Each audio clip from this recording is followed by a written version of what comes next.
O número de processos movidos contra operadoras de plano de saúde chegou a mais de 234 mil em 2023, um número recorde na série histórica feita desde 2020 pelo Conselho Nacional de Justiça. Isso representa um aumento de 60% em relação ao primeiro ano avaliado pelo órgão de controle do Poder Judiciário. Vamos trazer mais informações e mais detalhes ao vivo com a Maria Maciel para a gente saber quais os principais motivos desses processos. O principal motivo dessas judicializações é, sem dúvida, a negativa em procedimentos, consultas, o que faz com que o consumidor, no caso, o beneficiário, não tenha outra alternativa, a não ser entrar na justiça. E é sobre isso que eu converso agora com o advogado Juliano Pessoa, que está aqui comigo. Bom, existem vários motivos e principalmente porque nessa negociação administrativa, nem sempre o beneficiário consegue essa resposta positiva que ele quer, não é? Boa tarde. Boa tarde, Maria. Boa tarde, Wilson, quem nos assiste. De fato, Maria, esse é o grande dilema que se encontra hoje em relação à judicialização da saúde. O presidente do CNJ, inclusive, em uma entrevista recente, diz que irá ampliar os núcleos técnicos da saúde que assessoram os magistrados em todo o país, para ver se de repente minimiza o impacto dessas judicializações, porque muitas vezes as discussões técnicas terminam demorando muito a se resolver no judiciário, e quando o magistrado é assessorado, existe um parecer de um profissional da saúde, ajuda muito na celeridade da resposta dessas decisões. Mas é aquela coisa, a gente precisa também perceber que para o consumidor, como você destacou, termina não tendo saída muitas vezes, porque administrativamente ele se depara com inúmeros obstáculos e negativos de procedimentos, muitas vezes básicos, que não deveriam ser negados, mas muitas vezes são porque as operadoras entendem que determinada legislação não deveria ser do jeito que determinada resolução da ANS não deveria ser do jeito que é, e infelizmente não resta outra opção a não ser buscar resguardar esse direito junto ao Poder Judiciário, porque muitas vezes existem negativos de procedimentos que expressamente estão cobertos e amparados pelas resoluções e pela legislação. Então, naturalmente, é sim dever do consumidor, eu diria, buscar resguardar esse direito e fazer com que a operadora cumpra a sua obrigação, fazendo com que esses procedimentos sejam cobertos. Meio que as operadoras ganham tempo, fazendo isso. Nega, fala, procura a justiça. Nisso ele vai ganhando tempo, só que isso é prejudicial para esse beneficiário, que muitas vezes ele precisa daquela decisão para ontem.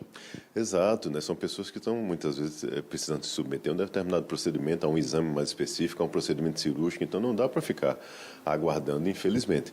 E as operadoras, de fato, utilizam desses artifícios. Muita gente, às vezes, termina ficando restrito somente ao pedido administrativo, Maria, junto à operadora, que muitas vezes não resolve. É uma decisão que muitas vezes é morosa para chegar ao consumidor, A operadora ela leva todo o tempo, às vezes, que ela tem disponível para responder no último dia, na maioria das vezes. Então, realmente é um dilema grande que o consumidor vive e o Poder Judiciário precisa realmente intervir, trazer ferramentas de aprimoramento dessas decisões, dessas respostas. Existem medidas também, segundo o presidente do STF, que é presidente do CNJ também, que estão sendo tomadas multiprofissionais, com vários órgãos, para poder verificar se alguma medida administrativa, ou seja, pré-processual, poderia ser implementada para agilizar algum tipo de conciliação, alguma mediação entre essas empresas e os consumidores, para ver se de repente não precisaria se demandar por qualquer coisa. Mas, de fato, a gente precisa aguardar quando é que essas ferramentas existirão na prática. Até lá, o consumidor, infelizmente, caso não resolva administrativamente, o que muitas vezes faz a salvaguarda desse consumidor é o Poder Judiciário, por decisão liminar, determinando que se cumpra, que se faça determinado procedimento, que é negado, infelizmente, na maioria das vezes. Você falou em mediação, conciliação. Seria mais ou menos o papel que faz hoje a Defensoria Pública do Estado, em relação a esse pedido, Muitas vezes tenta de forma administrativa também, e aí, se não tiver outro jeito, acaba entrando coletivamente. O Poder Judiciário atuando de forma mais ativa, Maria, nessas questões, de repente criando algum tipo de mecanismo, alguma ferramenta, pode ser que funcione de forma mais efetiva, Porque os órgãos de proteção e defesa do consumidor, por exemplo, tentam reiteradamente trazer esse tipo de benefício para o consumidor, mas na prática não consegue êxito. Então, talvez o judiciário atuando de forma mais participativa, pode ser que isso funcione. Mas até lá são aquelas recomendações básicas que nós sempre recomendamos. Inicialmente é interessante, de fato, repassar o caso para a ANS, né? A ANS ela termina sendo ativa nessa tratativa entre consumidor e operador, então você já abre uma reclamação, busca ajuda da agência reguladora, muitas vezes funciona em alguns casos, não resolvendo, busca ajuda dos PROCONs e não resolvendo, infelizmente, aí sim, busca o Poder Judiciário porque é a última porta que se tem a bater e, de fato, é onde muitas vezes se resolve os casos. Agora, o lado bom desse número alto é que as pessoas estão mais informadas, né, sobre seus direitos, né? O aumento também a gente pode ver por esse lado, de que as pessoas com mais informação têm buscado mais também os seus direitos. E isso é um forte indicativo, eu diria, de que as pessoas com acesso à informação, né, levando esses casos aos órgãos competentes e ao próprio Poder Judiciário, traz essa discussão mais ampla. É preciso que, de fato, haja uma discussão ampla em relação a isso. Tanto é que hoje nós enxergamos, Maria, discussão dentro do Congresso Nacional.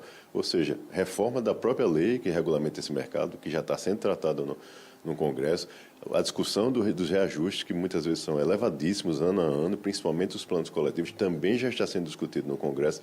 Então, ou seja, essa discussão ampla faz com que aconteçam audiências públicas, que se ouça também o lado do consumidor e das instituições que resguardam os consumidores, para poder ver se, de fato, a gente consegue encontrar um termo aí, ou seja, o caminho do meio, para realmente satisfazer os interesses empresariais, mas também não deixar totalmente desassistidos os consumidores, como muitas vezes acontece. Então, de fato, essa discussão é interessantíssima, eu diria.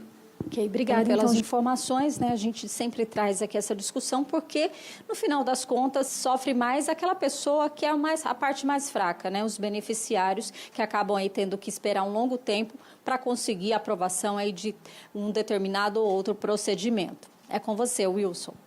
Muito bem, Maria. Infelizmente é isso, né? A Justiça acabou sendo, então, uma porta, né, de busca de ajuda para conseguir ter um direito que você tem, que foi cerceado muitas vezes pelas operadoras. Uma pena, né? Não sei até que ponto nós vamos chegar, mas são informações de prestação de serviço que nós trazemos para vocês. Obrigado, Maria. Um abraço ao doutor Juliano Pessoa também pelas informações.